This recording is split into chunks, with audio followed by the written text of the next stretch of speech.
D'abord, bonjour à tous. Je sais que vous êtes en train de travailler beaucoup durant ce séminaire, alors j'espère que ce soir, je ne vais pas contribuer à vous endormir après une longue journée. Pour vous parler de quelque chose qui pour ma part, que je considère comme essentiel,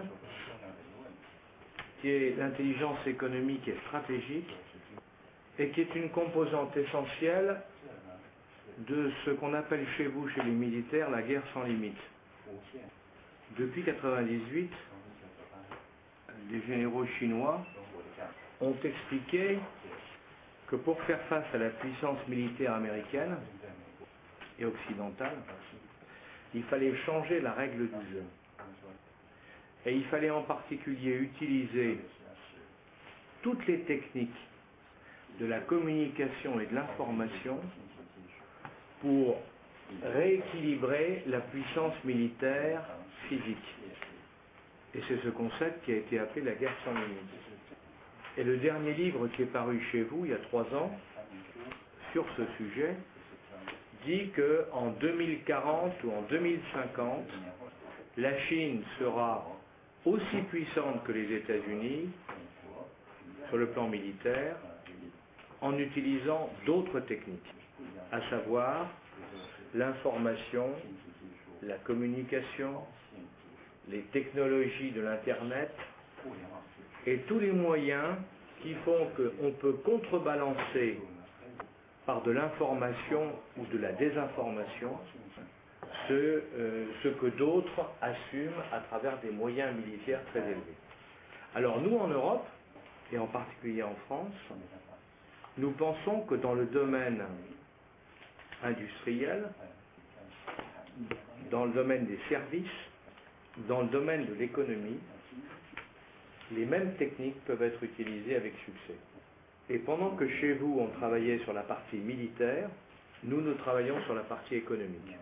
Pour voir comment des sociétés ou un pays sur le plan économique peut gagner par rapport à des gens qui apparemment sont plus gros, sont plus puissants, mais parce qu'ils sont gros et puissants, ne s'intéressent pas à toutes ces techniques qui sont sur les côtés, qui sont latérales.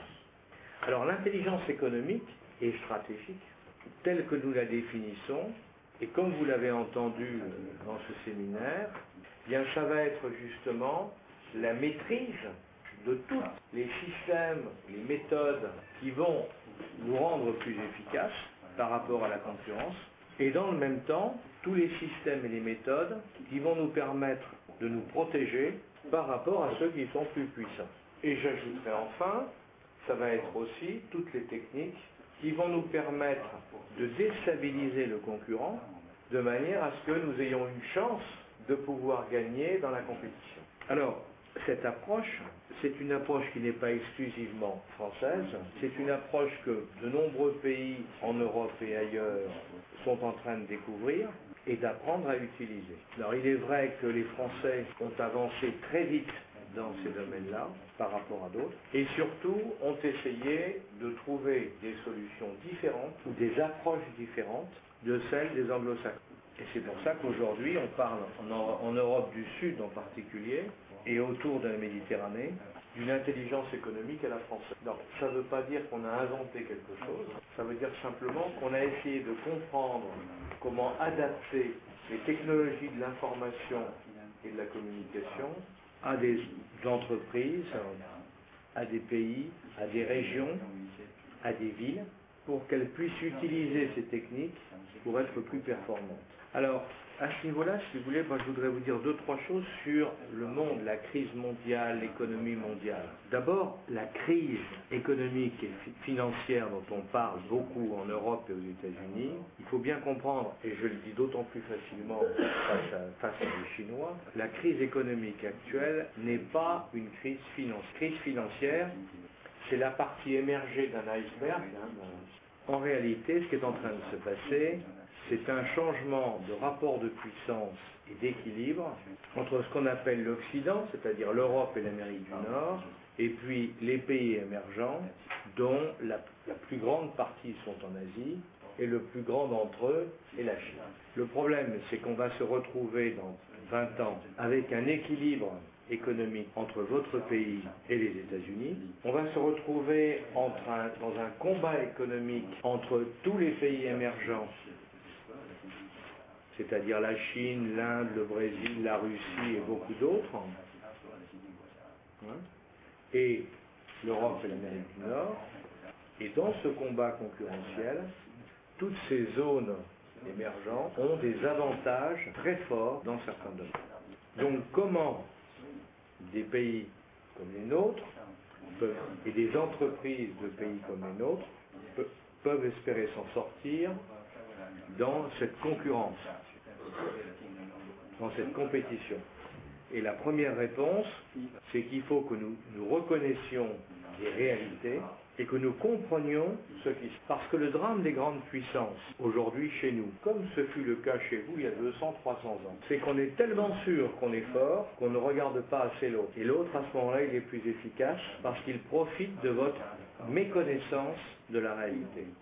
Alors, l'intelligence économique et stratégique, donc, ça va être en réalité, parce que c'est ça la clé du problème, pour des pays comme les nôtres, bien sûr, c'est d'avoir les bonnes informations pour comprendre ce qui se passe de l'autre côté dans tous les pays concurrents. Hein? Et du côté des pays émergents, parce que eux aussi ils en ont besoin, c'est pour être plus efficace et gagner de manière plus rapide, eh bien, il faut qu'ils comprennent ce qui se passe de l'autre côté.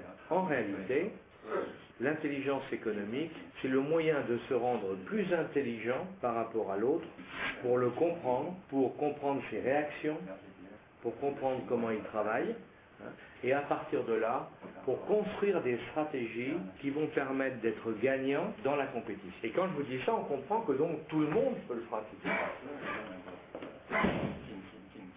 Et que le vrai problème, une fois qu'on connaît la technique, alors bien sûr, il y a ceux qui ne connaissent pas la technique.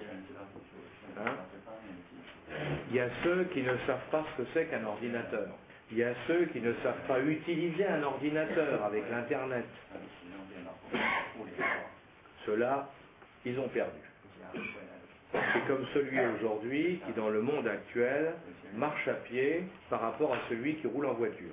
S'il faut qu'il aille à l'autre bout du pays, il a perdu parce qu'il arrivera des semaines après l'autre. Mais d'un autre côté, cette connaissance dont nous avons besoin, c'est elle qui va permettre non seulement de comprendre l'autre, mais aussi d'imaginer des solutions, qu'on appelle nous anticipées, pour pouvoir être en avance par rapport aux autres. Si je sais qu'un barrage risque d'exploser, je vais évacuer la population qui est après le barrage pour éviter les morts. Si je découvre que le barrage a sauté, je ne peux plus sauver que les survivants. Et si je m'en occupe pas du tout, tout le monde est mort. Il est évident que nous, l'intelligence économique, c'est de trouver les moyens d'information, d'acquisition du renseignement qui vont nous permettre d'anticiper et de dire attention, le barrage risque de casser, il faut enlever tout le monde. Et dans les entreprises, dans la concurrence entre les entreprises, c'est exactement la même chose. Quand Volvo est acheté par une société chinoise, les Chinois acquièrent non seulement la technologie de Volvo, mais la connaissance de comment on travaille en Europe dans le domaine de l'automobile. Ils évitent l'explosion du barrage. Ils arrivent à anticiper. Et tout notre problème aujourd'hui, d'un côté comme de l'autre, c'est de se dire que ce sont les plus intelligents qui vont gagner. Ce sont ceux qui maîtrisent le mieux ces nouveaux outils qui vont gagner la guerre de la concurrence. Et que dans cette bataille concurrentielle très dure et très forte, pour les 50 prochaines années, il va y avoir beaucoup de perdants et peu d'élus. Et tout le problème, alors vous, a priori, vous êtes sûr d'être dans le groupe des gagnants, mais nous on veut aussi y être. Et c'est pour ça qu'on est en train de faire de l'intelligence économique. Ceci étant, pour qu'un pays comme la Chine puisse aussi être gagnant, non seulement en Chine, mais dans les pays extérieurs, il faut qu'elle utilise les mêmes techniques et les mêmes pratiques, parce que sinon, elle aura du retard. Et vu la concurrence terrible qu'il y aura entre tous les pays, elle ne pourra pas y arriver. Donc, l'intelligence économique aujourd'hui, c'est un formidable outil à la disposition de ceux qui sont prêts ou qui sont intéressés à l'utiliser pour gagner.